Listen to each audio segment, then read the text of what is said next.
Gloire au Seigneur Jésus-Christ. Hosanna. Nous allons commencer notre temps de parole, notre moment de prédication.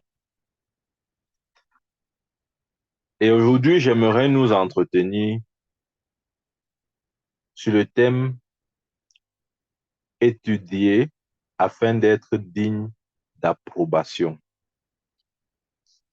Je recommence le thème de ce soir est intitulé étudier afin d'être digne d'approbation.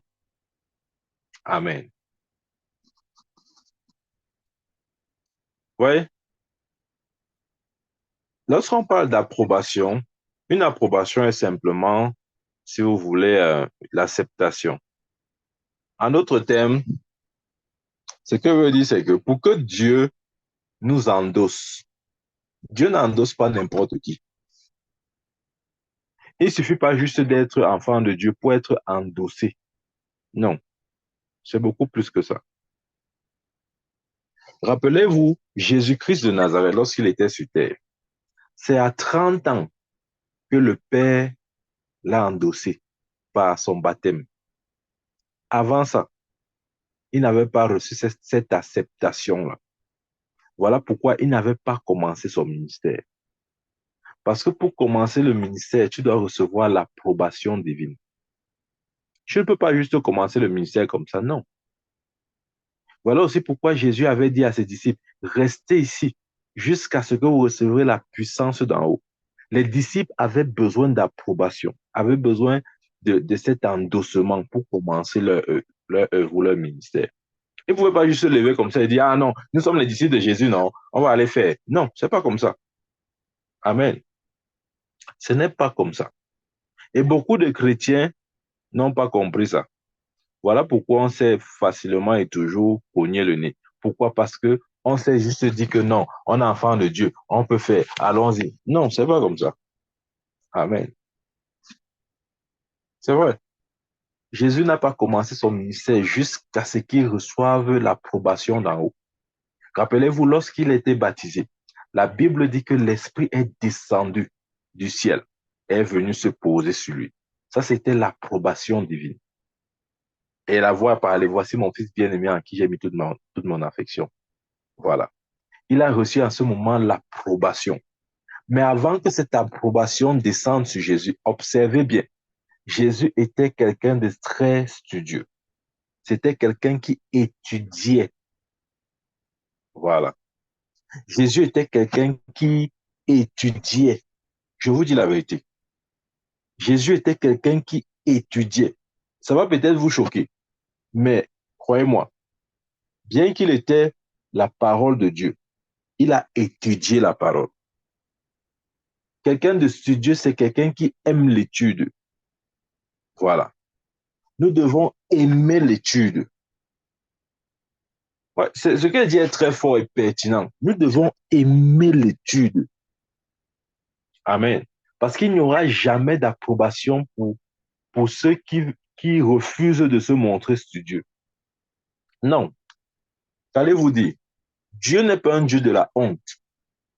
Dieu ne voudrait pas avoir des représentants qui lui font honte.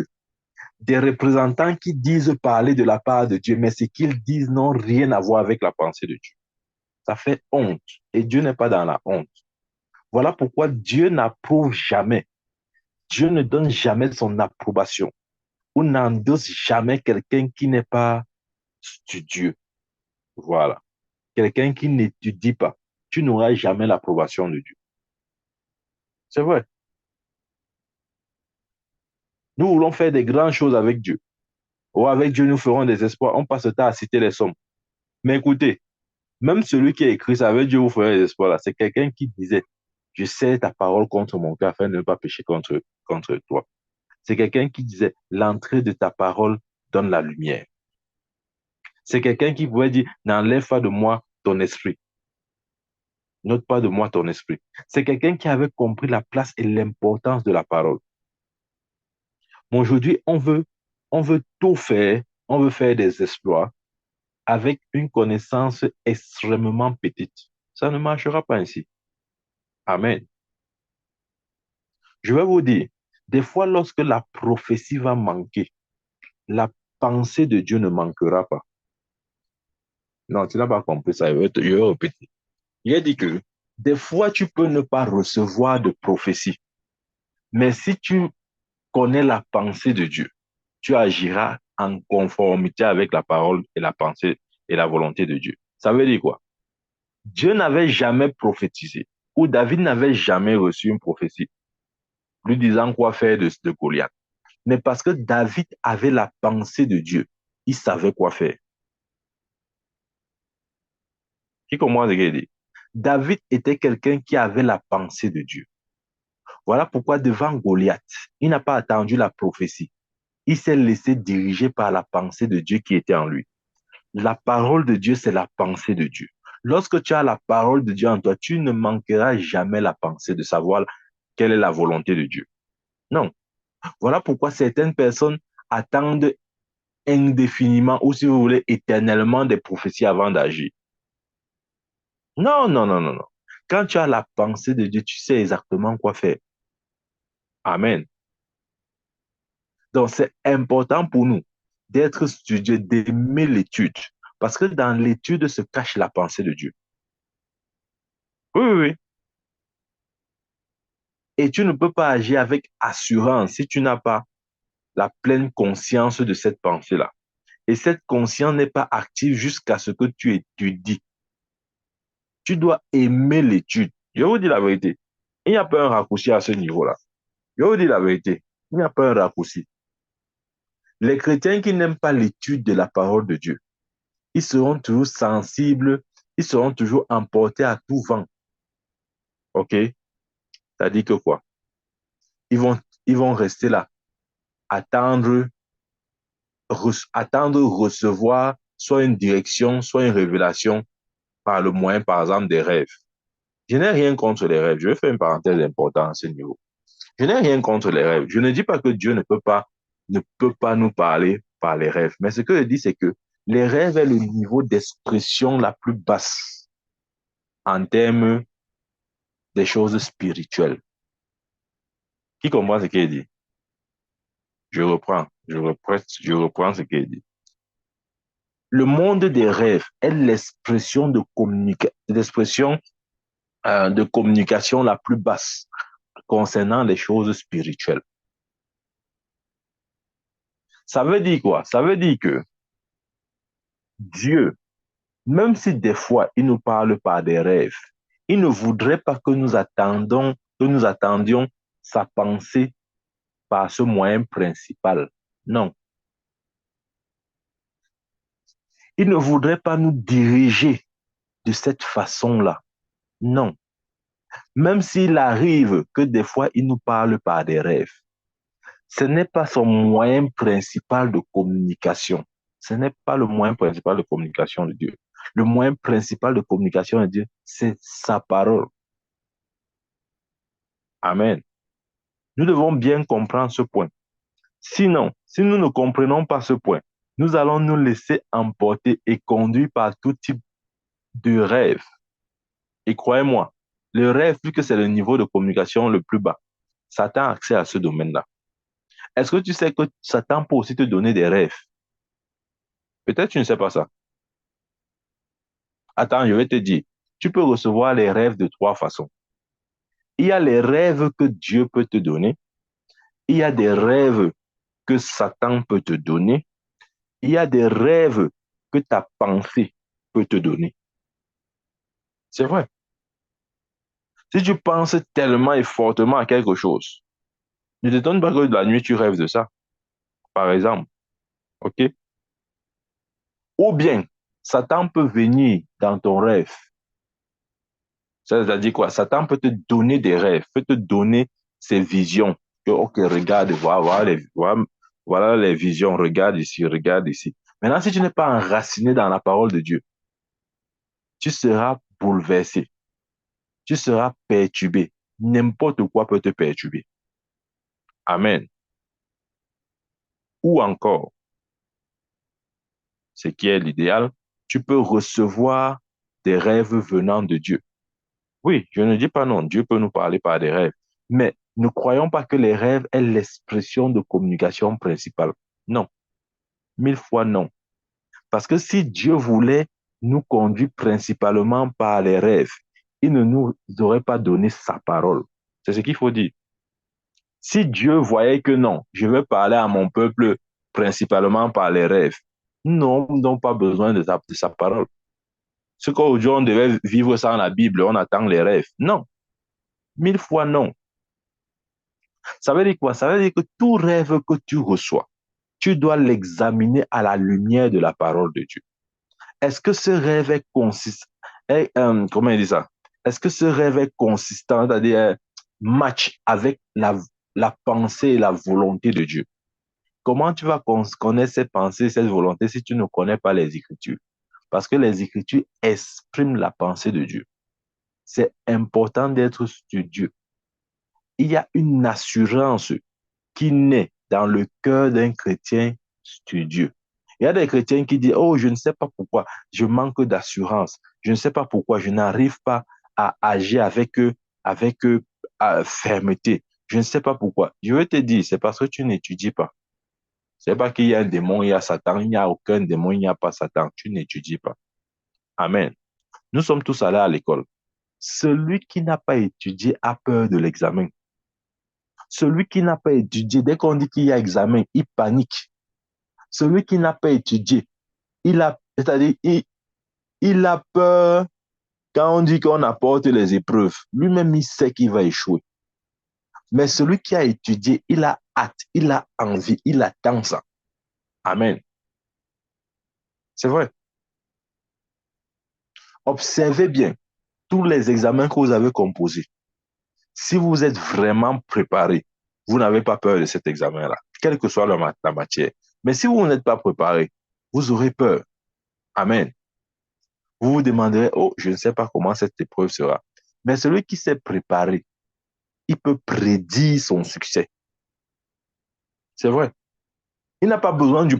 Il avait te dit, la réussite, ce n'est pas la prophétie, le prophète, la prophétie, le prophète. Non. Tu peux prédire toi-même ta réussite. Tu peux prédire toi-même euh, ton échec, dépendamment de si tu es studieux ou pas. Oui, c'est vrai. La réussite, on ne réussit pas par prophétie. Hey, attention, hein. Faut plus dire ça. On ne réussit pas par prophétie. Les gens croient que non, hein, je veux réussir par prophétie. On ne réussit pas par prophétie. C'est pas vrai. Si je prophétise, tu auras le bac. Ainsi par l'Éternel, tu auras le bac. Ne pars pas étudier. Je veux voir comment tu auras le bac là. On ne réussit pas par prophétie. On réussit par la voie de l'étude, de l'apprentissage. C'est pas la prophétie. Ou bien vous croyez que tous ceux qui réussissent aux examens là sont enfants de Dieu. Vous croyez qu'ils sont enfants de Dieu. Vous croyez qu'ils parlent en langue. Vous croyez même qu'ils croient à la Bible. Mais ils réussissent. Parce qu'on ne réussit pas par prophétie. On réussit par le canal de l'apprentissage, de l'étude. Voilà. Si c'est vrai dans le monde naturel, c'est aussi vrai en termes de destinée. Tu ne peux pas accomplir ta destinée sans être un chrétien studieux. Ce n'est pas possible. Je suis désolé. Amen. Et tu ne peux aussi non plus recevoir l'approbation divine sans être un chrétien studieux. Dieu ne donne pas son approbation sur des gens qui ne connaissent rien de sa parole. Ce n'est pas possible. Dieu ne peut pas t'endosser. Tu vas t'endosser pourquoi?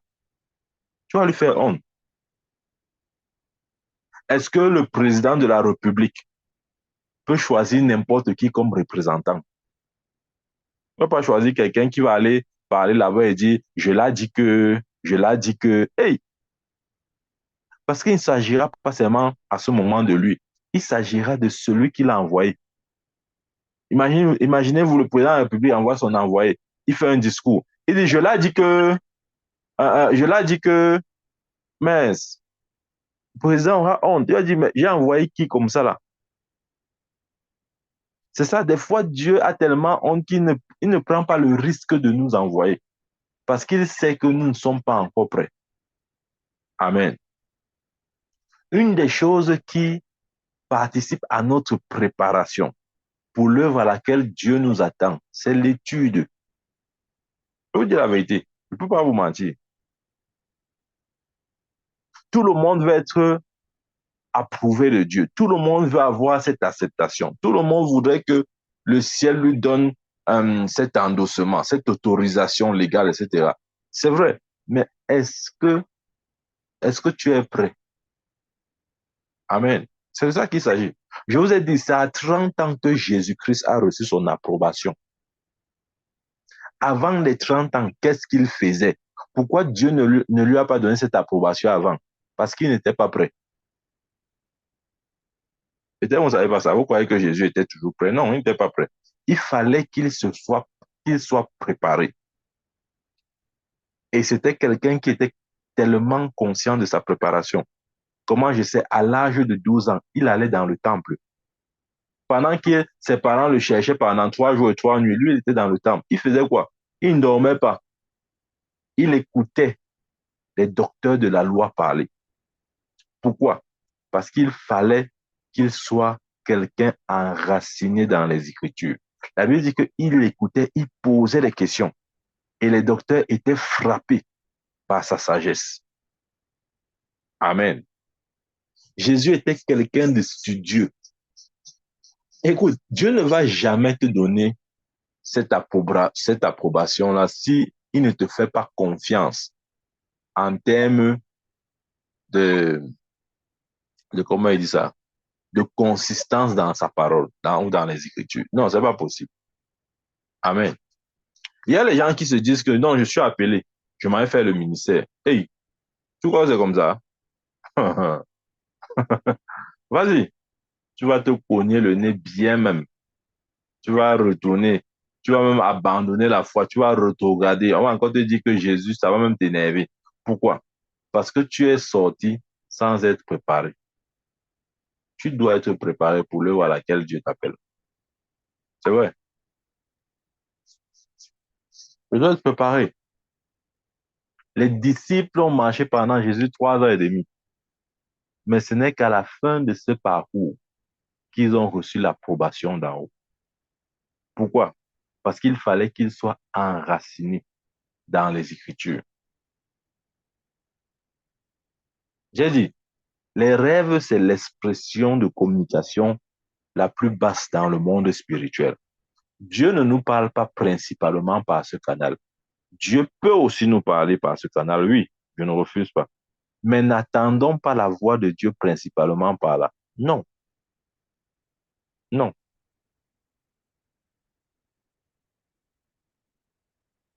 Je dis, ah, Joël a dit que Dieu parle par des sons, les rêves, les visions, tout ça, oui. Mais dans l'Ancien Testament était un peuple de sens. C'est ce qu'il faut comprendre. Quand Joël prophétise, c'est dans l'Ancien Testament. Et c'est un peuple d'essence. Parce que Dieu, comment il dit? Dieu s'adresse aux hommes selon les dispensations. Dans l'Ancien Testament, il n'avait pas la notion de la foi, du moins pas sur tout le monde. Il n'avait pas une certaine connaissance de Dieu.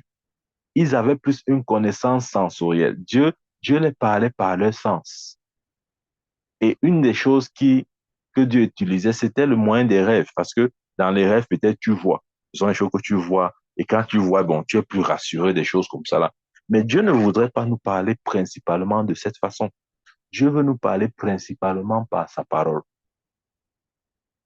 Oui, il peut nous parler par des rêves. Il peut nous donner des visions. Je ne refuse pas. Moi-même, Dieu m'a parlé plusieurs fois par des rêves. Mais j'ai fini par comprendre que ce n'est pas son canal principal là-bas. Il a dit dans Hébreu, après avoir parlé de plusieurs manières par ses prophètes, Dieu nous parle maintenant par le Fils, qu'il a établi héritier de toutes choses. Donc maintenant, Dieu veut nous parler par le Fils. Le Fils, c'est la parole. Amen.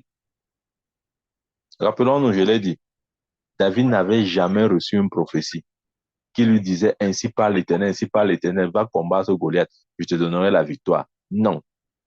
Comment et d'où, comment il veut dire ça? D'où est-ce que David a pris cette connaissance, cette assurance-là? Comment David a-t-il su qu'il devait combattre Goliath et le vaincre. Amen. C'est parce qu'il avait la connaissance de la parole de Dieu. Il savait que son Dieu, personne n'est au-dessus de lui. Il connaissait la pensée de Dieu, qui était que Israël soit toujours triomphant. Il connaissait la pensée de Dieu, qui était que Israël est toujours le dessus sur toutes les nations. C'était tellement clair pour lui qu'il n'avait pas besoin d'une prophétie. Ouais, des fois, nous manquons de poser des actions de foi parce que nous attendons une certaine prophétie. Et là, les chrétiens aiment bien ça. Non, non, non, non. Je dis encore non. Si la prophétie vient, gloire à Dieu. Ouais, je vais vous donner un exemple. Agabus avait prophétisé à Paul. Il avait tenu la ceinture de Paul. Il avait dit, celui à qui appartient cette ceinture, c'est comme ça qu'il sera maltraité et torturé vers le territoire, le lieu où il va. Quand Paul a écouté cette prophétie-là, il n'a pas été comment il dit, ses émotions n'ont pas été perturbées. Non, il n'a pas, il n'a pas crié, oh alléluia, oh gloire à Dieu, ou je sais pas moi quoi. Non, il est resté zen. Pourquoi? Parce qu'il connaissait la volonté de Dieu pour sa vie. Cette prophétie ne lui a donné ni un plus ni un moins, parce qu'il connaissait exactement la volonté de Dieu pour sa vie. Ça ne l'a pas impressionné, ça n'a pas intimidé, ça n'a rien fait, parce qu'il savait que c'était la volonté de Dieu pour lui qu'il aille et qu'il prêche l'évangile et que sa vie lui importait peu. Ouais. Mais aujourd'hui, je vais vous dire, quand tu n'as pas la connaissance de la volonté de Dieu, tu peux même mal interpréter une prophétie. Je vais te donner un exemple de ce qu'il dit. Si Paul ne connaissait pas quelle était la pensée de Dieu pour lui, pour sa vie, pour son ministère, après avoir écouté cette prophétie qui avait dit, celui à qui appartient cette ceinture sera ligoté de cette manière, il pouvait dire, comme beaucoup de chrétiens diraient, que, vous voyez, Dieu a révélé, Dieu a révélé, Dieu a révélé que comme je m'en vais là-bas, là où je m'en vais, là, je vais souffrir. Vous savez, là, Dieu révèle pour sauver. Ça veut dire que Dieu ne veut pas que j'aille là-bas parce que Dieu m'a déjà dit qu'il veut souffrir. Donc, je ne dois pas aller. La prophétie a déjà parlé. Ouais. Quand tu n'as pas la connaissance de la pensée de Dieu, même quand une prophétie sera dite à ton sujet, tu risques mal d'interpréter la prophétie. Amen. Paul savait exactement quelle était la pensée de Dieu. C'est pourquoi aucune prophétie ne pouvait le bouger. Et quand Agabus a parlé ainsi, il a dit, je suis prêt à aller, même jusqu'à mourir. Pourquoi? Parce qu'il savait que la volonté de Dieu pour lui, c'était qu'il prêche l'évangile. Il dit dans Romains que la charge m'a été donnée de prêcher l'évangile. Et malheur à moi si je ne prêche pas l'évangile. Il connaissait que la pensée de Dieu pour sa vie, c'était qu'il prêche l'évangile à tout prix et à tous les prix, même si cela devait coûter sa vie. Ouais, avec cette pensée, ça a dirigé sa vie. La connaissance, écoutez, voilà pourquoi il dit, il faut connaître les Écritures. La connaissance de la pensée de Dieu a dirigé sa vie. Amen.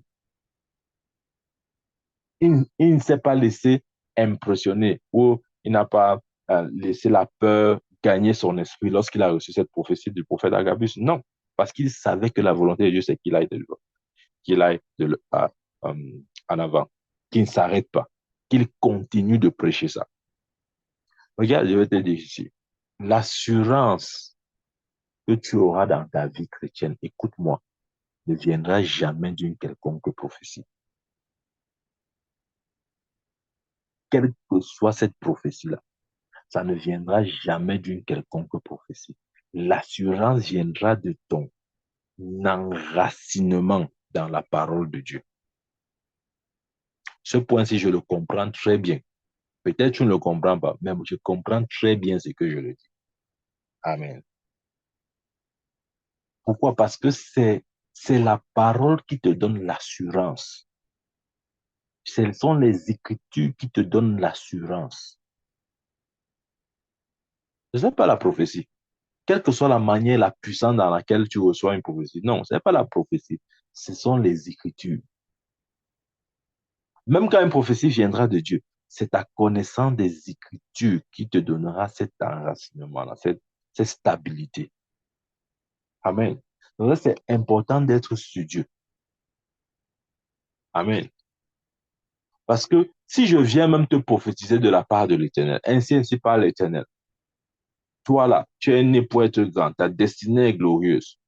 Si tu écoutes cette parole et que tu n'es pas enraciné dans les Écritures, cette parole peut ne pas s'accomplir.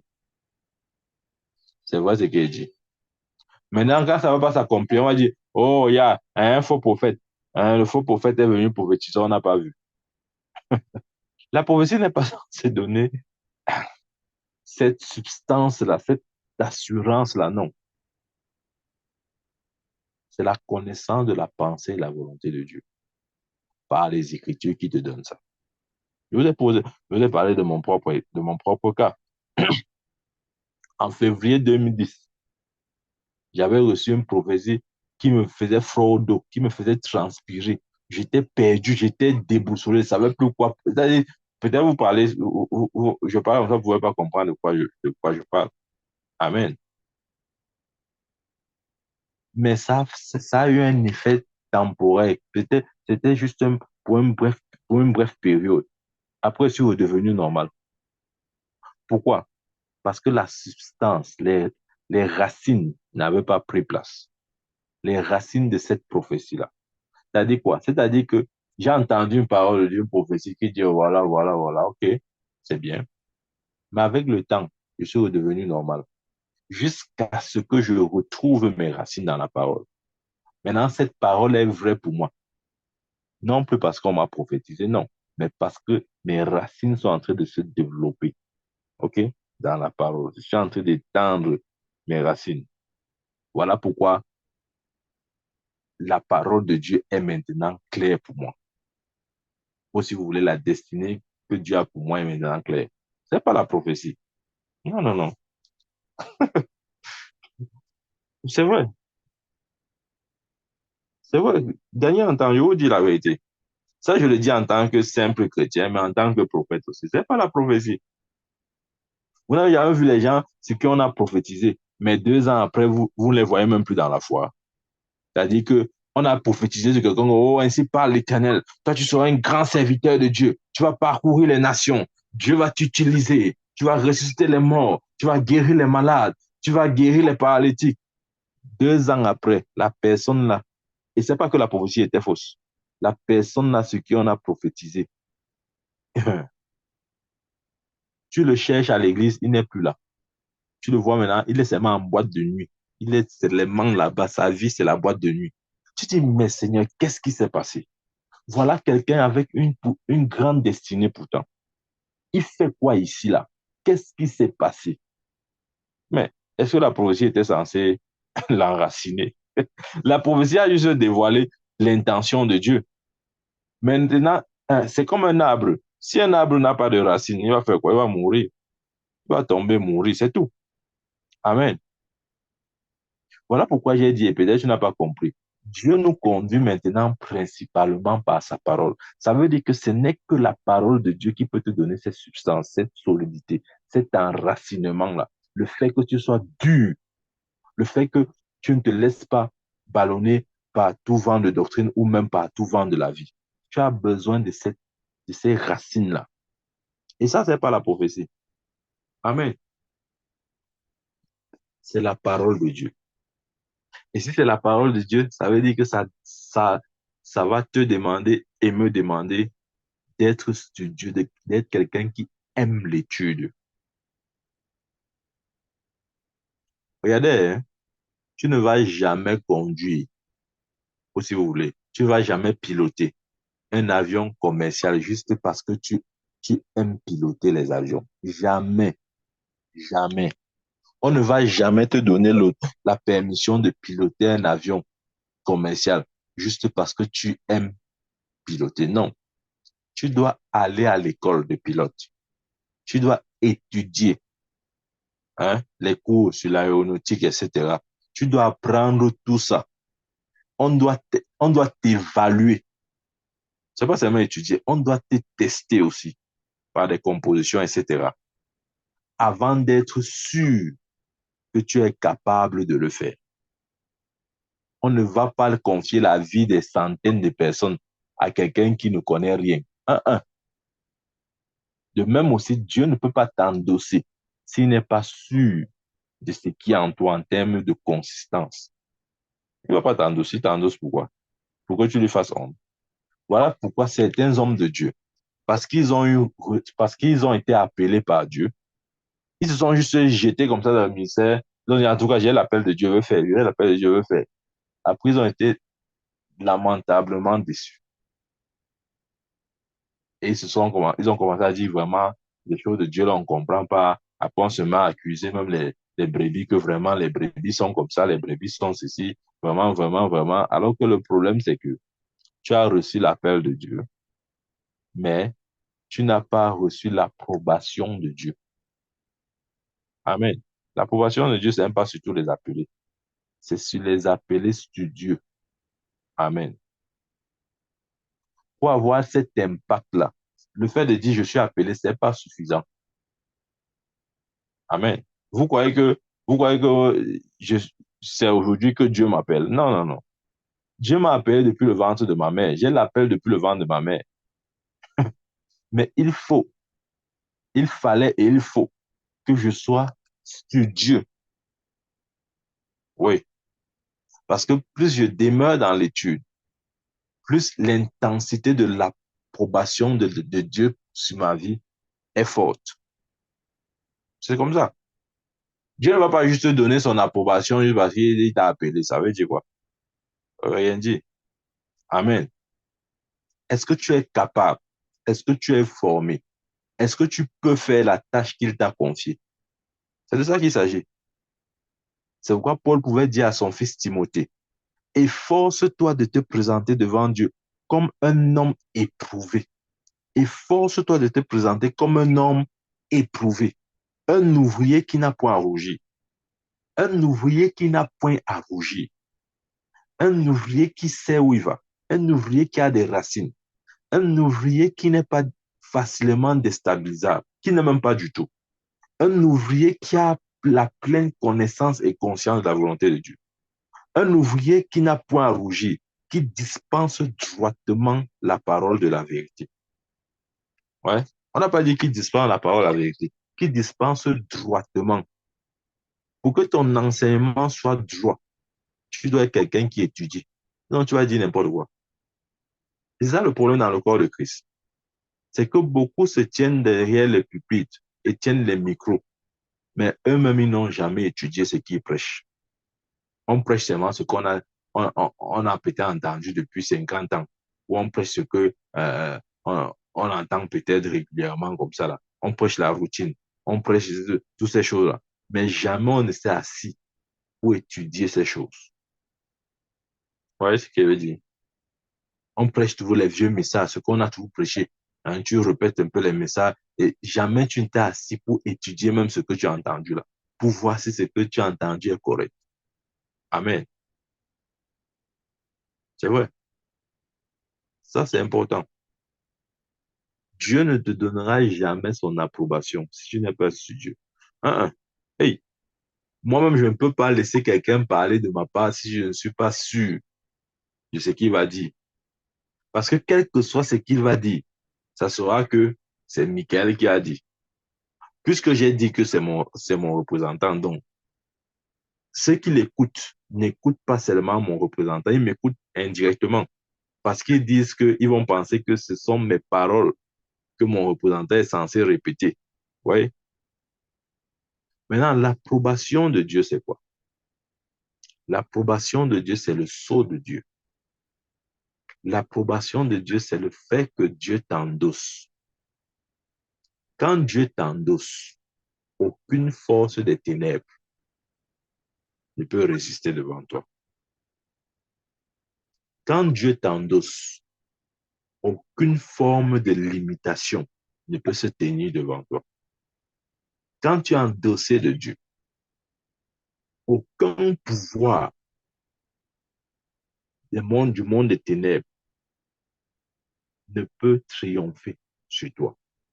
Ce n'est pas possible. Amen. Ça, c'est important. Quand Dieu t'endosse, peut-être nous ne comprenons pas ce que signifie l'endossement ou l'approbation ou l'acceptation divine. Ça veut dire qu'il te fait suffisamment confiance. Il peut aller dormir. Il sait que tu vas agir exactement comme si lui-même il était là. Et ce n'est pas pour tout le monde. Il y a beaucoup de chrétiens qui sont chrétiens, oui, qui sont nés de nouveau, oui, qui parlent la langue, oui, mais ils n'ont jamais reçu cette approbation-là. Ils n'ont pas reçu. Au nom de Jésus, que tu puisses recevoir l'approbation divine. Ouais, ce n'est pas juste prophétiser comme ça qui va faire. Tu dois être aussi sur Dieu. Ne dis pas seulement Amen. Ouais, c'est ça l'un des problèmes des chrétiens. Ils attendent seulement la prophétie. Oh, l'homme de Dieu, le prophète Michael a dit au nom de Jésus, reçois l'approbation divine. J'ai dit Amen, j'ai reçu. Non, ça c'est une partie, oui. La seconde partie, c'est que maintenant, tu dois être studieux. Tu dois étudier. C'est tout. J'ai dit qu'on ne réussit pas par prophétie. Les gens croient qu'on réussit par prophétie. C'est pas par prophétie. Si c'était par prophétie, c'est que ça n'allait être que les chrétiens qui passent aux examens. C'est pas la prophétie. C'est l'étude qui te fait réussir. Quelqu'un qui ne connaît même pas ta prophétie là, qui ne connaît même pas ton Dieu, qui ne prêche même pas Jésus, s'il l'étudie, il va passer. Il va passer. Ne te trompe pas, il va passer. D'ailleurs, les examens que tu as eu à passer dans ta vie avant que tu étais né de nouveau, n'est-ce pas, tu les avais passés. Et que c'est parce que tu étais né de nouveau que tu as réussi à ton bac. Parfois, quand tu fais le bac, tu n'es pas encore enfant de Dieu, mais tu passes, si tu réussis, si tu étudies, tu vas passer. Dieu dit qu'on ne réussit pas par chance. Ce sont que les naïfs et les parleurs, ceux qui croient que non, on réussit par chance. C'est par chance.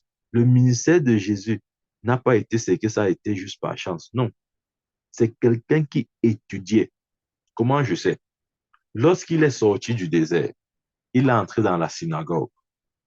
Nous rappelons, la Bible dit qu'on lui a donné le livre, c'est-à-dire le livre d'Ésaïe. Et la Bible nous fait savoir il a, il a ouvert exactement la page ou le lieu où il était écrit, l'Esprit du Seigneur est sur moi. Car il m'a oint pour annoncer une bonne nouvelle aux pauvres, pour délivrer les captifs, pour donner la vie aux aveugles, etc. Donc, Jésus avait tellement lu et relu, étudié le livre d'Ésaïe, le prophète, que le jour où Dieu voulait l'utiliser, parce qu'il était quelqu'un qui étudiait, Dieu pouvait facilement l'utiliser pour proclamer le réma. Ce n'est pas ce jour-là que Jésus a lu le verset là, le verset qui décrit sa mission ou sa charte, etc. Il a dit, l'Esprit du Seigneur est sur moi, il m'a oint pour annoncer une bonne nouvelle aux pauvres, pour délivrer les captifs, pour rendre les opprimés, etc. Ce n'était pas ce jour-là qu'il avait lu le verset là, non. C'est un verset dont il était déjà familier. Il avait l'habitude de lire ce verset-là. Mais, parce que cette parole était déjà en lui, le moment où Dieu voulait qu'il relâche cette parole, pas en tant que logos, mais en tant que réma, c'était beaucoup plus facile, parce que le logos était en lui. Regarde, si tu n'as même pas le logos, tu ne peux pas opérer au niveau du réma. Amen. Quand tu étudies le logos, ah, tu te prépares à libérer le réma. C'est vrai. Mais tout le monde veut libérer le réma, le réma, le réma, mais personne n'a le logos. Voilà. C'est vrai. Regardez, quand Satan est venu le tenter dans le désert, il a dit, si tu es fils de Dieu, change cette pierre en pain. Quand il est écrit, non, quand tu es fils de Dieu, change cette pierre en pain. Jésus a dit quoi? Jésus a dit, il est écrit, l'homme ne vivra pas seulement de pain, mais de toute parole qui sort de la bouche de Dieu. Pendant que Satan est venu avec cette tentation, Jésus a libéré le réma. Comment Jésus a fait pour dire ça? C'est parce qu'il avait déjà lu ça dans la Torah, la loi de Moïse. Il était studieux, il étudiait la parole. Voilà pourquoi quand la tentation est venue, l'Esprit de Dieu en lui était plus libre ou pouvait le diriger plus facilement. Parce que la parole de Dieu est l'instrument principal entre les mains de l'Esprit de Dieu. Mais si un chrétien ne connaît pas la parole de Dieu, quand Satan va venir dire, si tu es fils de Dieu, change cette pierre en pain, il va courir. pour changer la pierre un peu. Amen. Quand il revient une deuxième fois, oh, voici la Bible dit qu'il a mené devant sur le sommet du temple. Il a dit, jette-toi ici, car il est écrit que les anges te garderont de pied, de peur que ton pied ne heurte une pierre. Jésus a dit quoi? Il est écrit. Vous voyez?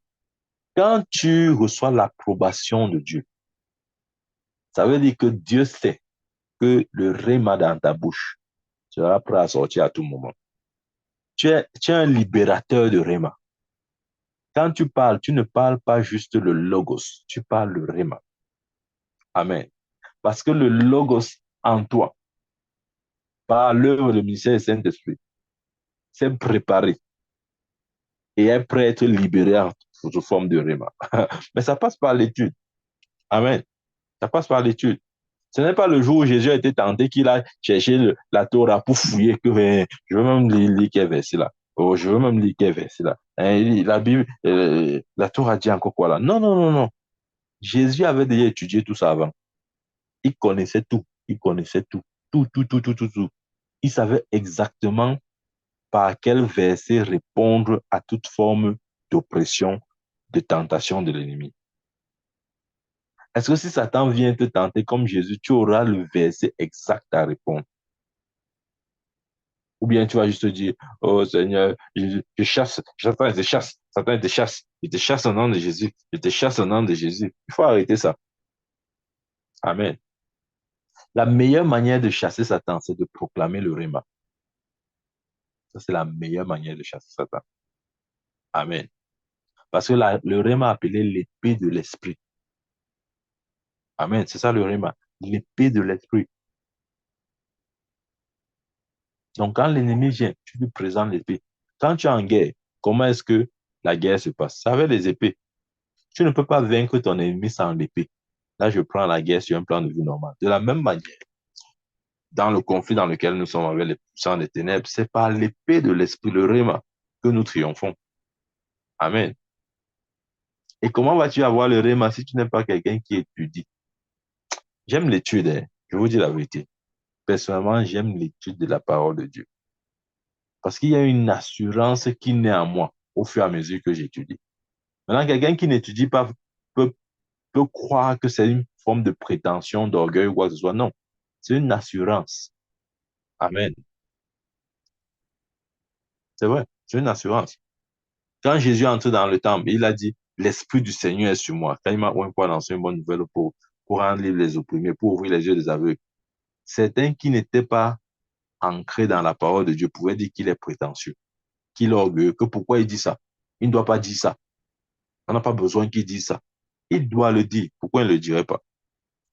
Quand David, on a dit, oh, voici Goliath. Il a dit, moi, je vais le vaincre. Ses frères ont dit au petit prétentieux, reste tranquille. Tu as quel âge? Nous, tes aînés, nous sommes là, on ne parle pas. Toi, tu viens parler, tu parles quoi là? C'est ça, en fait. Celui qui étudie la parole de Dieu, il sera tout plein d'assurance. La Bible dit dans Daniel 11, verset 32, ceux du peuple qui connaîtront leur Dieu agiront avec assurance. La connaissance de Dieu passe par l'étude de la parole. Je vous dis la vérité, ne cherchez pas de midi à 14 heures. Ne soyons pas des chrétiens légers. Ne soyons pas des chrétiens paresseux. Ouais, le chrétien léger et paresseux, c'est celui euh, euh, qui attend soit la prière ou, comment il dit ça, ou, ou la prophétie. Non. Attention, je ne dis pas que la prière et la prophétie sont mauvaises, mais je suis en train de dire que si tu es un chrétien studieux, tu auras en toi toutes les ressources nécessaires pour affronter tout type de difficulté. Tu n'auras pas besoin de la prophétie du prophète, non. Je vous dis la vérité. C'est quelque chose qu'il faut dire aux chrétiens. Sinon, on ne les aide pas. C'est vrai. Vous croyez que le rôle et le ministère du prophète du Nouveau Testament, c'est quoi? Le prophète du Nouveau Testament n'est plus comme celui de l'Ancien Testament qui est intermédiaire entre Dieu et les hommes, qu'il faut consulter pour avoir la vie de Dieu. Non, ce n'est plus ça. Amen. Le rôle principal du ministère prophétique dans la nouvelle alliance, ce n'est plus un rôle directionnel, non. Il n'est plus là pour donner la direction. Ah, ah. C'est la parole de Dieu qui donne la direction. Il est là pour prêcher la parole qui donnera la direction. Ça veut dire quoi? Pendant que nous sommes en train de parler comme ça, là, si tu es un peu attentif et tu es vigilant, voici ce que Dieu est en train de te dire. Dieu est en train de te dire, mon enfant, je suis prêt à te diriger, à contrôler ta vie, mais je ne peux pas le faire jusqu'à ce que tu sois enraciné dans la parole de Dieu. En fait, voici le message que le prophète est en train de libérer de la part de Dieu. Ouais. Maintenant, quand tu comprends ça, tu vois, OK, ce que Dieu me dit, c'est ça. Tu te mets à l'action. Et quand tu te mets à l'action, tu vas voir comment Dieu lui-même va prendre maintenant le contrôle. Parce que ce n'est plus question que le prophète va diriger, non. Ouais, la Bible dit, par un prophète d'Israël a été sorti d'Égypte, par un prophète a été conduit, tout ça. On aime citer ça en désordre. On vient dire aussi à l'église aujourd'hui que, oh, par un prophète, non, il faut sortir là. C'est pas vrai. Amen. C'est pas vrai. C'est pas vrai. Dieu conduit son église aujourd'hui par deux moyens. On utilise deux instruments. Il y a la parole de Dieu et l'Esprit de Dieu. Maintenant, le rôle des prophètes, un peu comme le rôle de Jean-Baptiste, pointé. Vous voyez, le rôle de Jean-Baptiste, c'était quoi? C'était pointer celui qui viendrait, Jésus-Christ, le Messie. OK? Il a dit quoi? On lui a posé la question, es-tu le Messie? Il a dit, non, je ne suis pas le Messie, mais je suis là pour annoncer le Messie, pour pointer le Messie. Et quand le Messie est venu, il a dit, voici l'agneau de Dieu qui ôte le péché du monde. Ça, c'est le rôle des prophètes du Nouveau Testament, c'est de pointer la direction. Dire, voici la direction, marchez là-bas, voici le chemin, voici la pensée de Dieu. Maintenant, celui qui accepte ça et qui se conforme à ce message-là, il sera surpris de voir qu'effectivement, Dieu est en train de le conduire. Amen. Dieu veut maintenant une relation avec chacun de ses enfants. Chacun de ses enfants. Amen. C'est ce qu'il faut dire.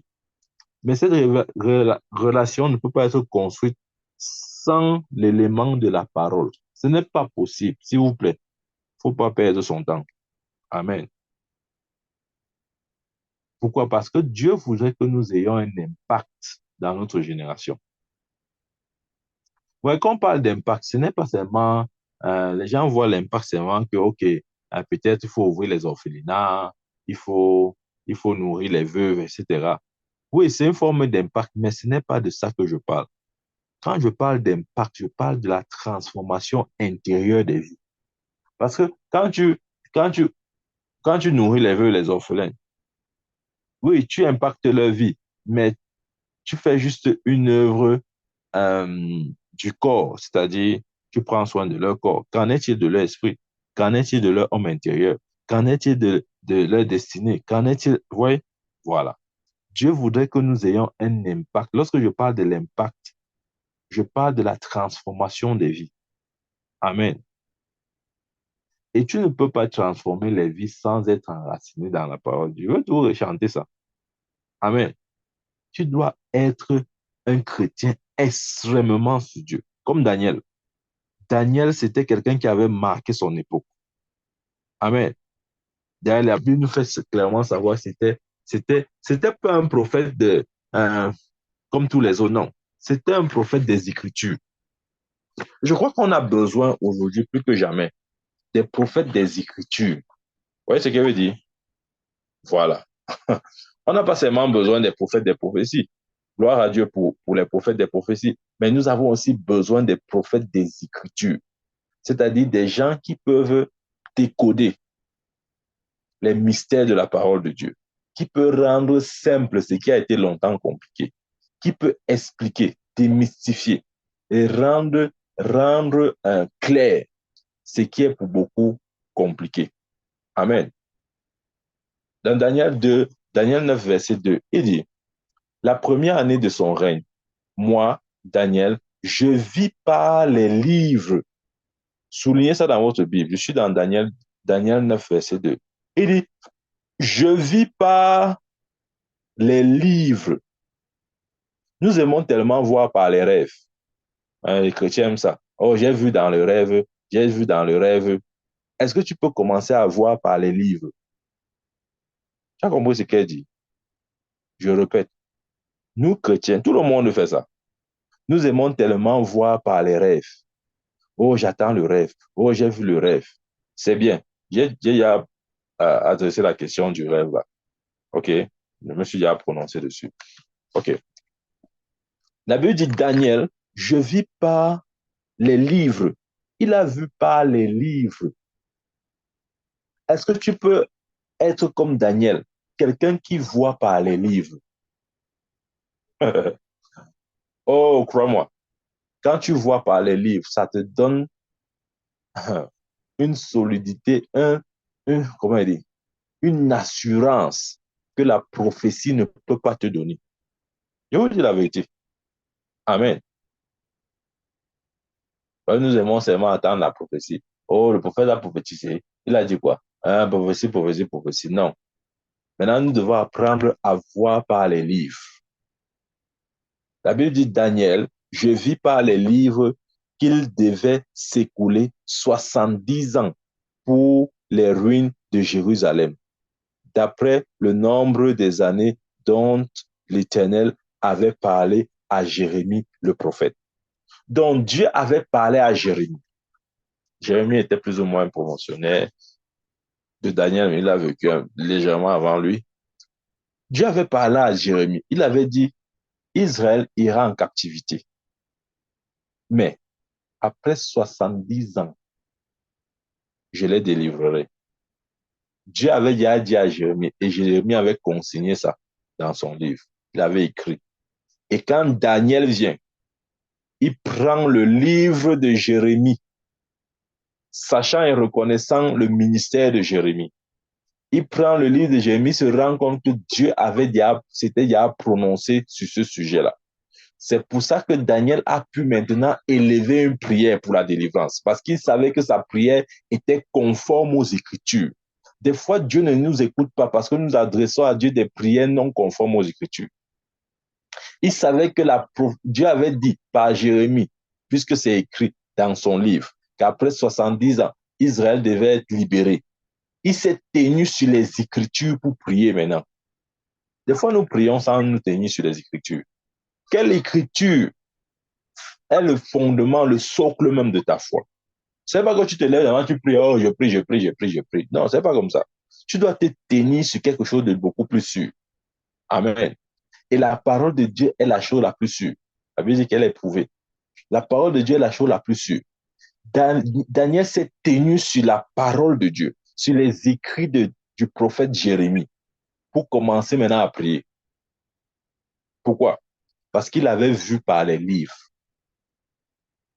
Tu dois maintenant voir par les livres. Je te dis la vérité. Toi, tu vois que ta vie a longtemps tourné, non? Voilà. Tu as reçu beaucoup de prophéties, non? Voilà. Des prophéties même venant de Dieu. Mais qu'est-ce qui a changé dans ta vie? Pas grand-chose. Pourquoi? Parce que maintenant, Dieu voudrait que ta foi soit enracinée sur quelque chose de beaucoup plus sûr. Et quelle est cette chose-là? Les Écritures. Il dit la première année de son règne, moi, Daniel, je vis par les Écritures qu'il devrait s'écouler 70 ans pour les ruines de Jérusalem, d'après le nombre d'années dont l'Éternel avait parlé à Jérémie, le prophète. Amen. Donc, Daniel était si studieux qu'il accorda une attention particulière à la prophétie de Jérémie sur les 70 ans de captivité. Quand tu es studieux, tu prends soin, tu es minutieux, les détails là, tu ne laisses plus rien passer. Ouais, il a lu Jérémie, il a vu qu'il y avait 70 ans, il a souligné ça. Il s'est dit, ah voilà, nous sommes déjà à la 70e année. Donc, ce peuple n'a plus le droit de nous oppresser. Parce que Dieu se lève à la 70e année pour libérer son peuple. Et sa prière avait de la consistance parce qu'elle se reposait sur les Écritures. Des fois, nous prions, mais très peu de nos prières reposent sur les Écritures. Parfois, nos prières, c'est juste l'expression de notre volonté. Parfois, nos prières, c'est juste l'expression de nos désirs, de nos pensées, de ce qu'on aimerait, toutes ces choses-là. Dieu n'est pas émotionnel, Dieu est spirituel. Je répète, Dieu n'est pas émotionnel, Dieu est spirituel. Ça veut dire quoi? Ça veut dire qu'il est conduit par le conseil de sa volonté. Et sa parole est sa volonté. Ne crois pas que Dieu va modifier sa parole juste parce qu'il t'a vu pleurer. Non. Dieu n'est pas prêt à modifier sa parole à cause de tes larmes. Parce qu'il n'est pas émotionnel, il est spirituel. Amen. Donc, soyons studieux. Je dis soyons studieux. Amen. Et c'était la nature de Daniel. C'était quelqu'un qui aimait la connaissance. La Bible nous fait voir que le roi avait besoin de personnes. Il a donné des caractéristiques, des personnes érudites dans tous les domaines de connaissance pour diriger les affaires du royaume. Et Daniel s'est avéré parfaitement qualifié pour cette tâche. Donc, Daniel, il faut comprendre le personnage. Daniel n'était pas seulement un prophète qui se laisse jamais prophétiser, non. C'était quelqu'un qui aimait les études, qui aimait la connaissance. Au point où quand le roi voulait des personnes justement ayant ce profil-là, il s'est trouvé qualifié pour ça. Amen. Ce que je veux dire, c'est ceci. Est-ce que si on dit, par exemple, je dis n'importe quoi, on veut peut-être des ingénieurs informaticiens, est-ce qu'on va te trouver dedans? Si on dit, par exemple, bon, je suis peut-être allé très loin, prenons les terre à terre, on dit peut-être qu'on veut des gens qui savent bien préparer la nourriture. Prenons vraiment, parce qu'on dit ingénieur, on dit que, oh, j'ai pas eu la chance d'aller à l'école, d'accord, je comprends ça. Si on dit maintenant que, OK, on veut des femmes qui savent bien préparer la nourriture, est-ce que ton nom va sortir sur la liste? Oui, c'est de ça qu'il s'agit. Nous devons étudier, qu'on parle d'étudier, c'est-à-dire à aimer la connaissance dans tous les domaines. Amen. Daniel n'avait pas seulement la connaissance biblique, il était instruit sur beaucoup d'autres sujets. Voilà pourquoi il avait été choisi pour rester dans la cour du roi. C'est important pour nous. Je vous dis la vérité, c'est important. Rassure-toi, toi qui m'écoutes, rassure-toi qu'il y a au moins un domaine où on peut compter sur toi. Ne sois pas le genre de personne que c'est-à-dire, tu ne connais rien. Quel que soit le domaine, tu ne connais rien. Non, non, non. Rassure-toi qu'il y a au moins un domaine où s'il faut faire la liste, c'est d'abord ton nom qu'on appelle. Voilà. C'est vrai. Parce que le monde n'a plus besoin des généralistes. On a besoin des spécialistes. Quand tu es malade, quelle que soit la maladie, si tu as un problème de cœur, on va dire va voir le cardiologue. On va jamais dire, on dit va voir le médecin généraliste. Il va faire quoi? On veut des spécialistes. Voilà. Si tu as mal au nez, on va dire va voir le neurologue. On va jamais dire va voir le médecin généraliste. Il va faire quoi? Ouais, on est trop généraliste. Maintenant, on doit être des spécialistes. Ça veut dire, pour être spécialiste, ça veut dire que tu dois être quelqu'un qui étudie. Hein.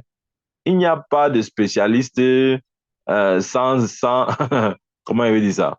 Il n'y a pas de spécialiste qui n'aime pas l'étude, qui n'a pas, je veux dire quoi, qui ne pousse pas loin dans la connaissance. Amen. Ça, c'est important. Nous devons étudier afin d'être dignes d'approbation. L'approbation de Dieu, ce n'est pas pour tout le monde. Amen.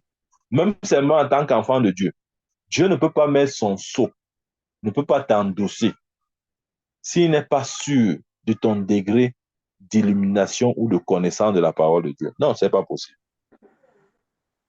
Amen. Donc, Daniel, je crois aussi que c'est une des raisons pour lesquelles euh, euh, euh, euh, même Jésus a parlé de Daniel. Je crois aussi que c'est parce que Jésus, quelque part, avait reconnu et apprécié ce caractère studieux de Daniel. Oui, oui, oui. Il a parlé de Daniel. Vous savez que Jésus a parlé de Daniel. Il a parlé de Daniel. Donc, ça veut dire que Daniel était très apprécié par Dieu. C'est vrai. Il a cité la prophétie de Daniel. Pour que Jésus cite ta prophétie, toi, tu crois que c'est facile, hein? Pour que Jésus cite ta prophétie, ça veut dire que tu as reçu l'approbation de Dieu. Ça veut dire que ta prophétie là est vraie, est certaine, est pure, est correcte. Ça veut dire que tu es quelqu'un qui connaît, tu as la connaissance. Parce que Jésus ne cite jamais les ignorants. Jésus cite les gens qui connaissent. Rappelons-nous ce qu'il avait dit dans Matthieu 24, verset 15. C'est pourquoi lorsque vous verrez l'abomination et la désolation dont a parlé le prophète Daniel, ouais, Jésus reconnaît les écritures de Daniel. Pourquoi? Parce que Daniel lui-même, c'était quelqu'un qui savait voir par les écritures. J'ai dit, on a longtemps vu par les rêves. Maintenant, voyons par les livres. S'il vous plaît, grandissons un peu. Ne soyons pas juste des gens quand tu vois un chrétien dire que j'ai vu, ne t'inquiète pas, ça veut dire qu'il a rêvé, c'est tout. Il ne peut jamais dire que non, j'ai vu par les livres. Jamais, jamais. Est-ce qu'il a le temps pour lire? Il n'a pas le temps. Il dit, quand tu entends un chrétien dire j'ai vu, sache qu'il est en train de dire que j'ai rêvé, j'ai rêvé, j'ai rêvé. Amen. Nous devons être comme Daniel. Nous devons maintenant voir par les livres.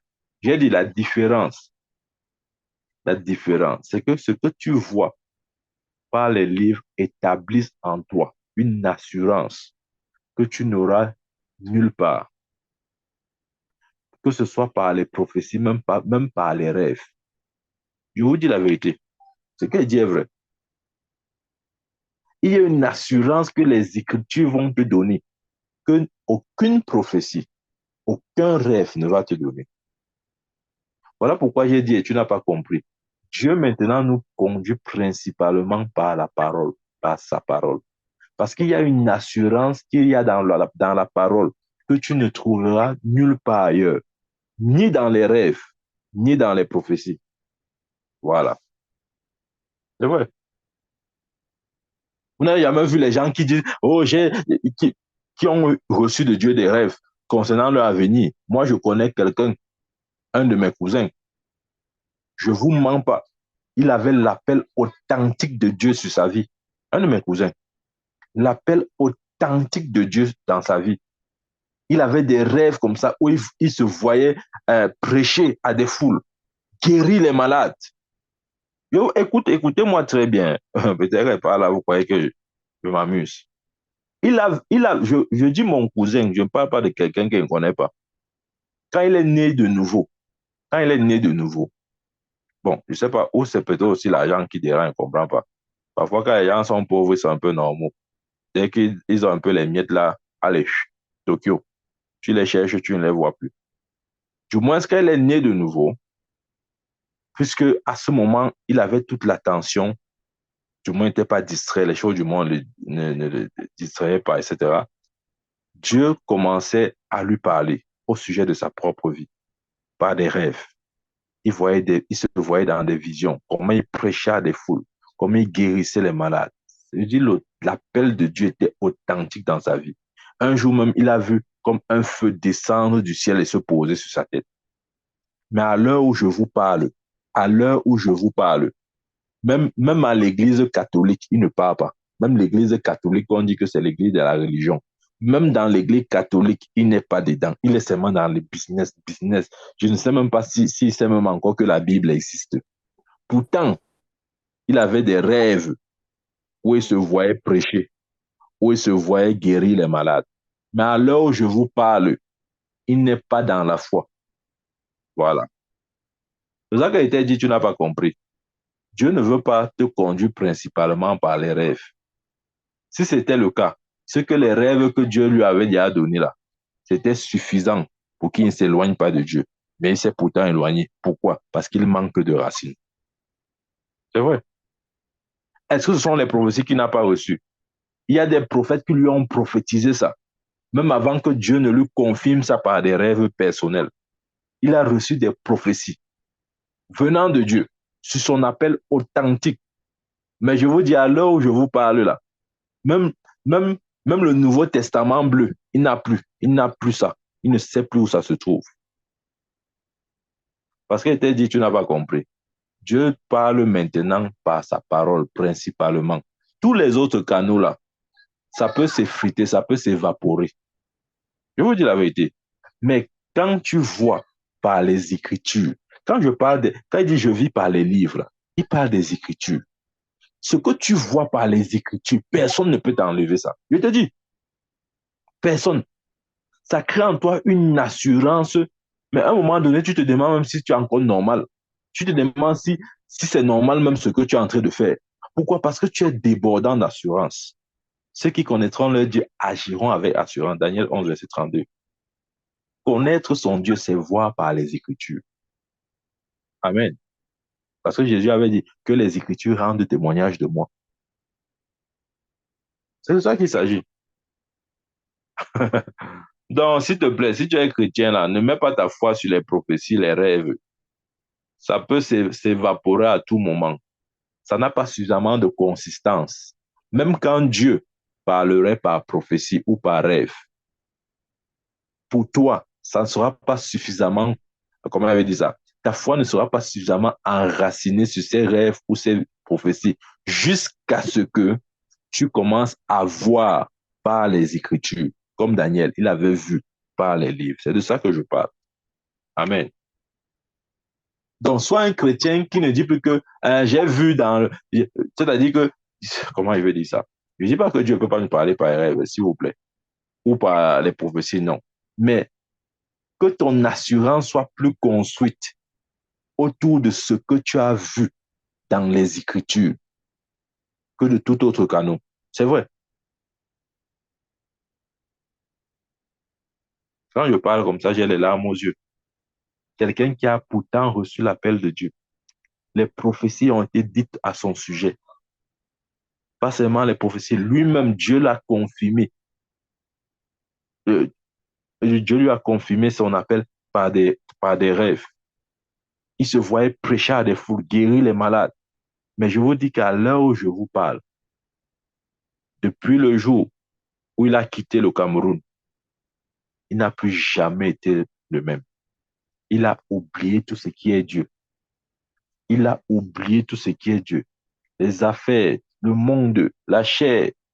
Parfois, tu le regardes comme ça, tu dis, oh mon Dieu, qu'est-ce qui s'est passé? Qu'est-ce qui s'est passé? Est-ce qu'il ne savait pas ça? Est-ce qu'il n'était pas conscient de la paix de Dieu dans sa vie? Si, puisque lui-même il en parlait, il disait à qui voulait entendre. Mais il manquait de racines. Hein? Il manquait de racines. Parce que Dieu est profond, hein, s'il vous plaît. Si tu blagues avec les Écritures, tu planifies toi-même ton échec. Ce n'est pas la prophétie qui va te sauver. Ce ne sont même pas tes rêves que tu as eus là qui vont te sauver. C'est ton enracinement dans la parole de Dieu qui va te sauver.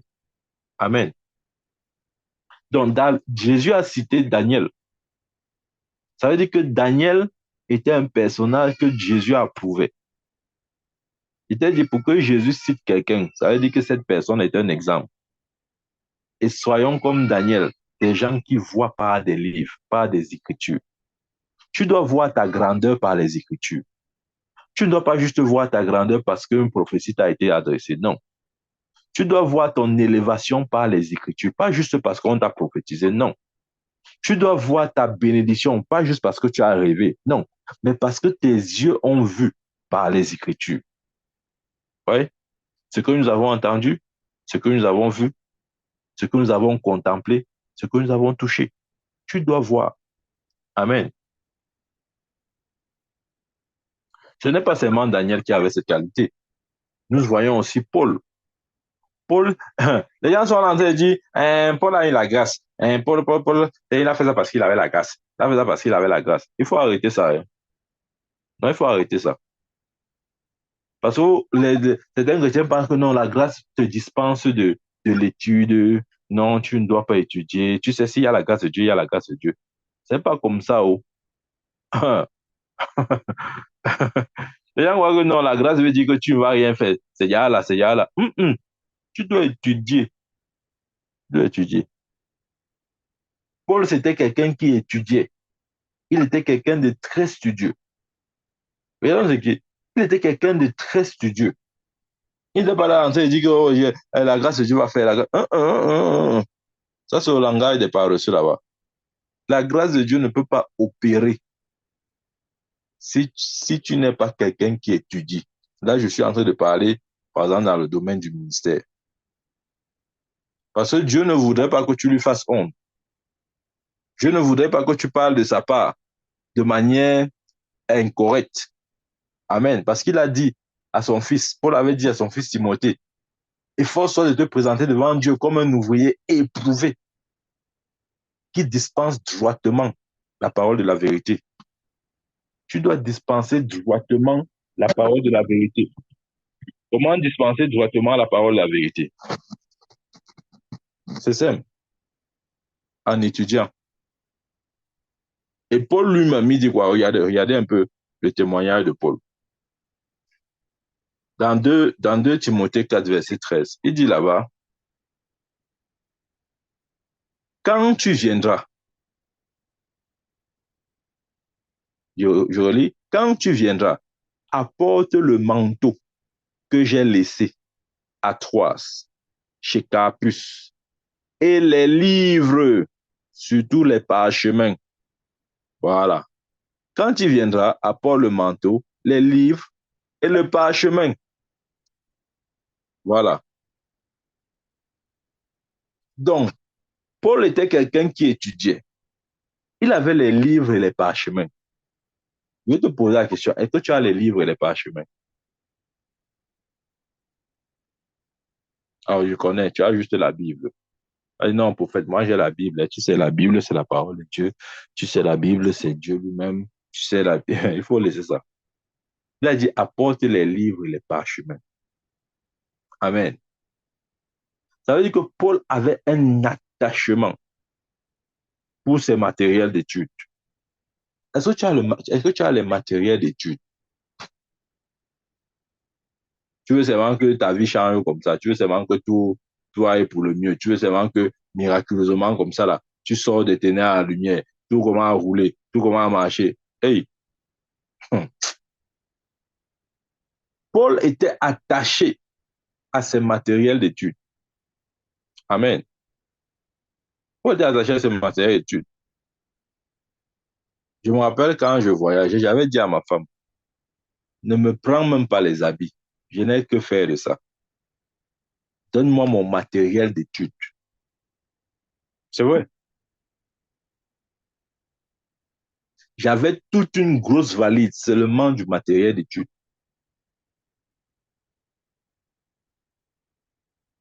C'est vrai. Ce que vous dites est vrai. Parce que j'avais compris que je n'ai pas besoin d'habits. J'ai besoin du matériel d'études. J'ai besoin d'asseoir, de faire grandir, de faire pousser mes racines. Je vais vous conter cette histoire. Euh, c'est le bishop David Oyedepo, un très grand homme de Dieu au Nigeria, qui fait vraiment un impact fou euh, dans le monde chrétien, etc., même dans la société. Il dit qu'au début de son ministère, plus ou moins au début, il était allé aux États-Unis. Et aux États-Unis, quand il voulait retourner, vous savez ce qu'il a pris? Les gens, généralement, quand ils partent en Europe comme ça, ou chez les Blancs, et comme on dit souvent, on veut rentrer avec beaucoup de choses bizarres, soit les habits, ou je sais pas, ou les gadgets, les choses comme ça. Non. Il est rentré uniquement avec les livres. Il a acheté les livres de près de 9 500 $ à l'époque. Pas maintenant, à l'époque. Et quand il rentre, sa femme dit, chérie, tu nous as rapporté quoi? Il dit à sa femme, va dans ma bibliothèque, tu vas voir ce que j'ai rapporté. Seulement les livres. Sa femme dit, mais je sais même comment. Il part chez le blanc. Au lieu de nous rapporter les vraies choses, il vient avec les livres. On fait quoi avec les livres? Mais il savait ce qu'il faisait. Il savait ce qu'il faisait. Amen. Aujourd'hui, cet homme est tellement chargé de connaissances que la provision matérielle et financière ne manque pas. C'est vrai. Beaucoup de gens ne comprennent pas ça. Ce n'est pas, ce n'est pas l'argent qui appelle l'argent. C'est la connaissance qui appelle l'argent. Amen. Quand tu connais, l'argent te suit. Je vous dis la vérité. Ça, c'est une clé que Dieu m'avait donnée depuis. C'est pour ça que je ne m'inquiète pas pour l'argent. L'argent, je vous dis, notez c'est même pas la prophétie, c'est une vérité. Je serai extrêmement riche. C'est pas possible que je sois pauvre. Non. Parce que la connaissance attire l'argent, amène l'argent. Je vous dis, quel que soit le domaine, ce n'est pas seulement vrai dans les choses de Dieu, même dans les choses naturelles. Je prends un exemple. Si tu es peut-être ingénieur informaticien, parce que tu as des connaissances en informatique, tu vas attirer l'argent. C'est la connaissance qui attire l'argent, ce n'est pas l'argent qui attire l'argent. Voilà pourquoi tu dois être studieux, tu dois apprendre quelque chose, tu dois être calé dans un domaine. Plus tu es calé dans un domaine, plus tu vas attirer l'argent. C'est tout. Ce n'est pas seulement des choses spirituelles, mais des choses naturelles. Quand on va dire qu'on veut un ingénieur informaticien, si tu as ce profil-là, c'est toi qu'on prend. Et si on te prend, ça veut dire qu'on doit te payer.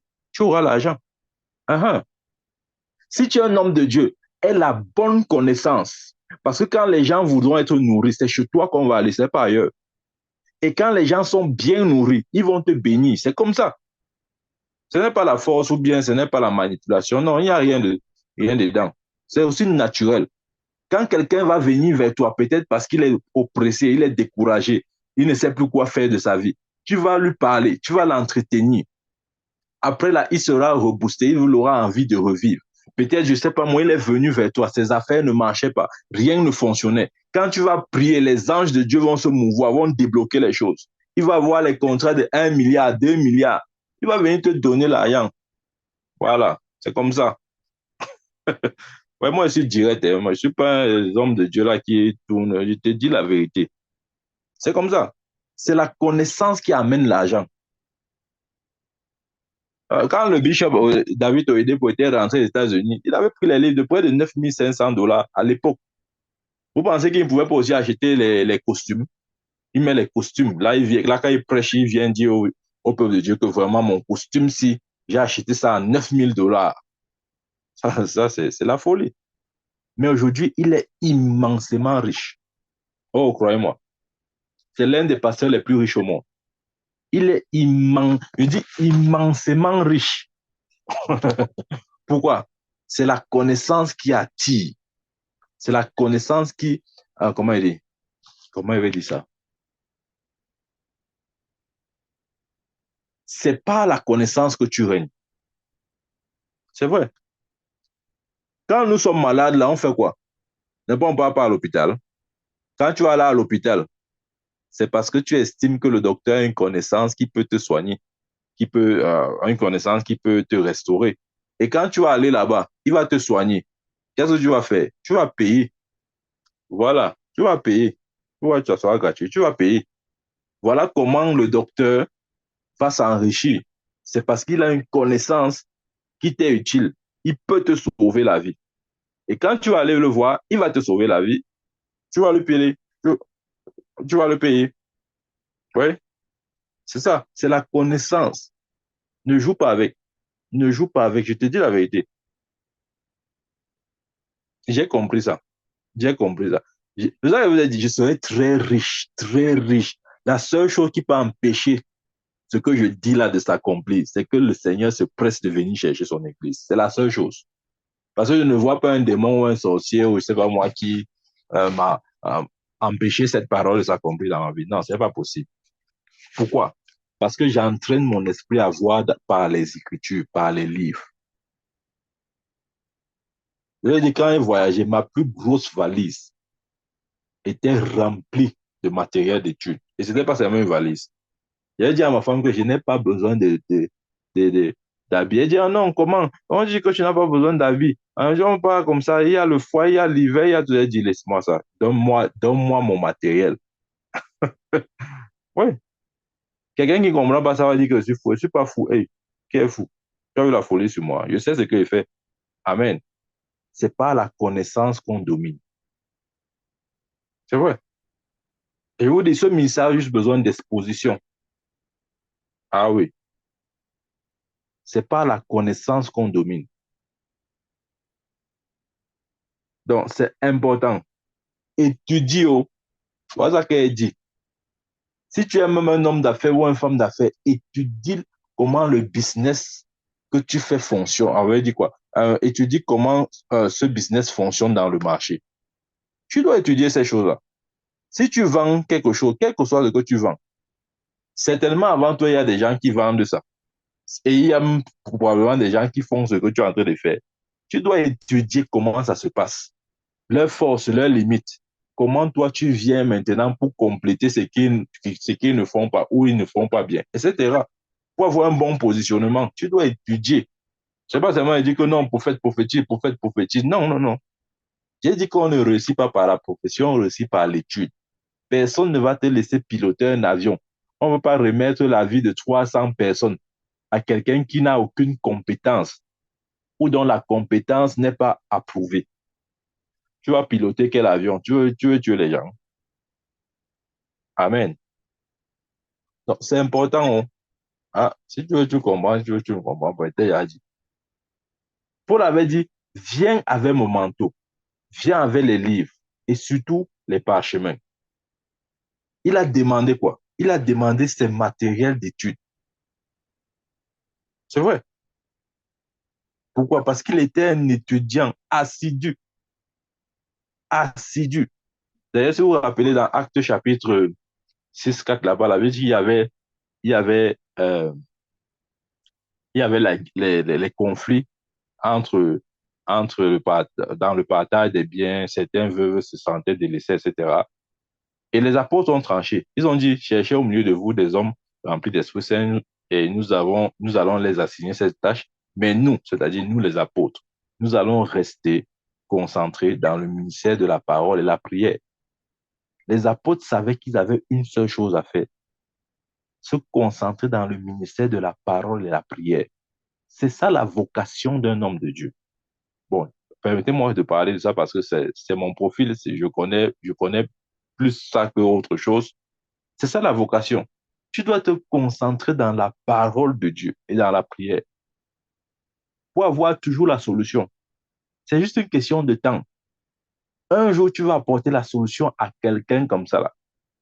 Et Dieu va permettre que cette personne-là soit une très grande bénédiction pour toi. C'est vrai. Mais si tu n'as pas de solution, quelqu'un va venir te voir. Il sort comme il est venu. Sois-en sûr, comme il est parti, il ne reviendra plus. Parce qu'il va dire, ah, je n'ai rien reçu. Ah, c'était pas vraiment ça. Mais hein, si tu as du contenu, quand il vient une fois comme ça, là, tu vas regretter pourquoi il ne t'a pas connu avant. Mais ça ne peut pas venir si tu n'es pas un studieux, si tu n'es pas quelqu'un qui étudie la parole. Si tu n'es pas quelqu'un qui se donne à la parole, à la prière, ça ne peut jamais venir. Amen. C'est vrai. Donc, nous voyons là Paul, Daniel, même Jésus. Tous étaient studieux. Bon, dis-moi un peu pourquoi ça ne devrait pas aussi être ton cas? Pourquoi pas toi? Je te dis par ma voix ce soir, sois quelqu'un qui étudie. Si tu n'étudies pas, tu ne pourras pas te montrer digne d'approbation aux yeux de Dieu. C'est-à-dire, Dieu ne pourra pas t'endosser. Dieu ne pourra pas te faire confiance. Parce qu'il sait que tu es incapable de dispenser droitement la parole de la vérité. C'est ça le problème de l'Église. On a beaucoup d'appelés, mais on n'a pas beaucoup de gens qui ont l'approbation de Dieu. OK? Pourquoi? Parce que plusieurs ne peuvent pas dispenser droitement la parole de Dieu. Parfois, on prête juste nos pensées, on prête juste les réflexes qu'on a eus depuis on est né de nouveau, on prête ce qu'on a toujours entendu, etc. Ces choses-là. On prête la religion, les dogmes, etc. C'est dans l'étude que tu vas découvrir. Tu ne vas rien découvrir jusqu'à ce que tu étudies. Je te dis la vérité. Regardez, hein, la parole de Dieu est comme l'or.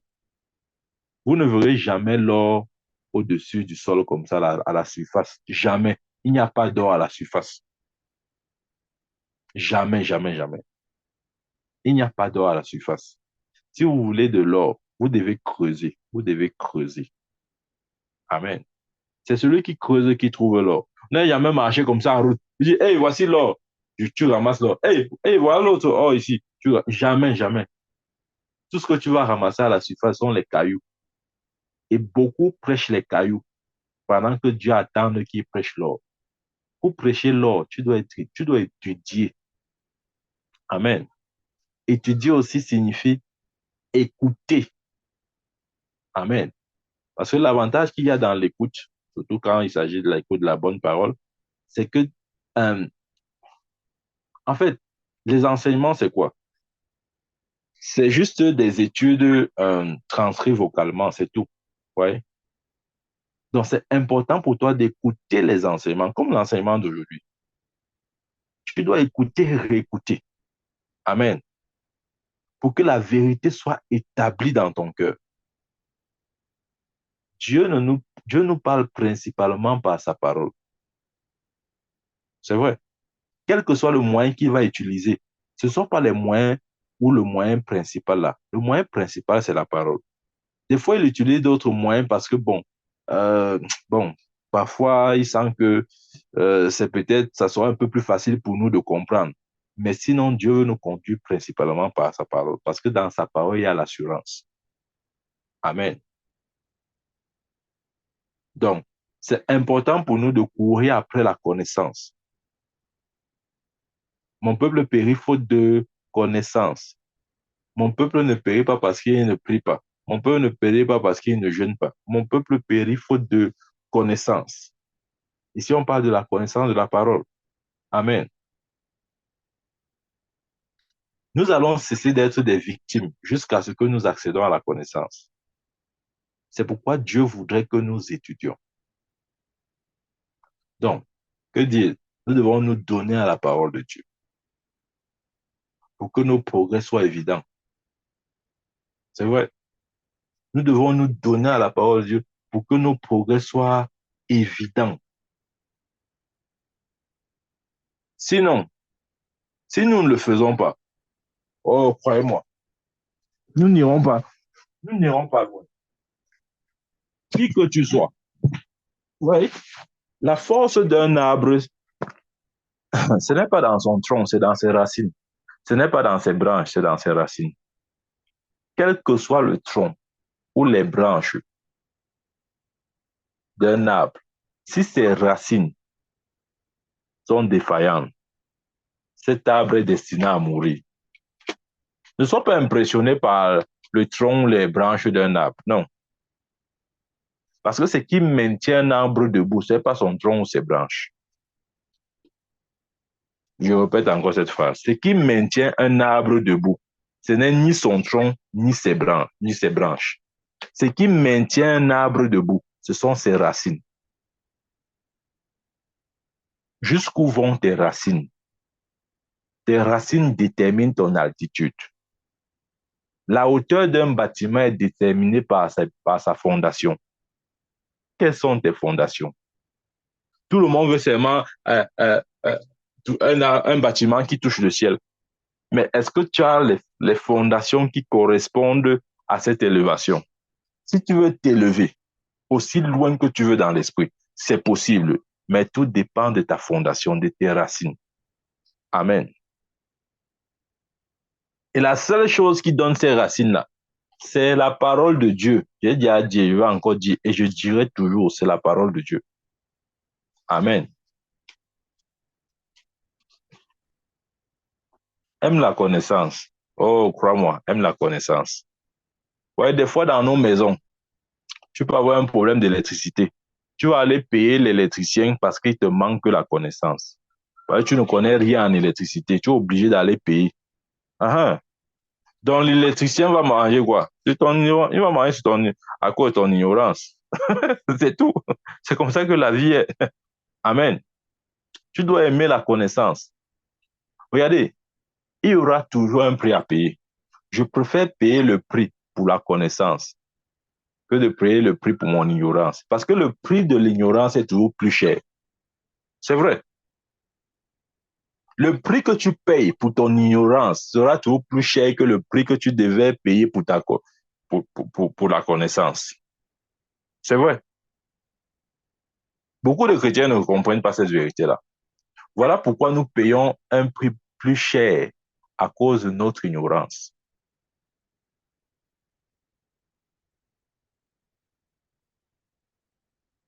Je prie au nom de Jésus qu'en écoutant ce message, tu sois révolté, tu sois énervé, qu'une sainte colère s'empare de toi et que tu puisses dire, je ne serai plus jamais ignorant dans ma vie.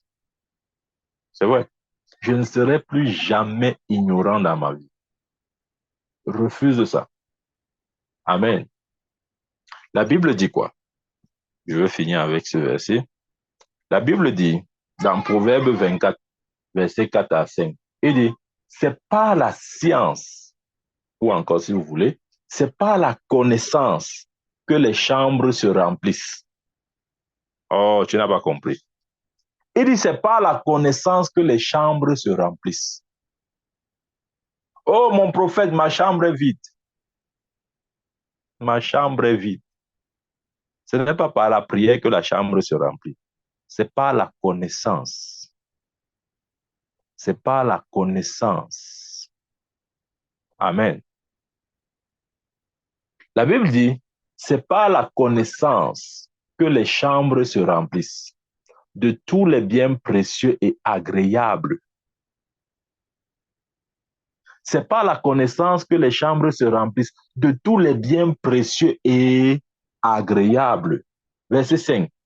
Un homme sage est plein de force, et celui qui a de la connaissance affermit sa vigueur.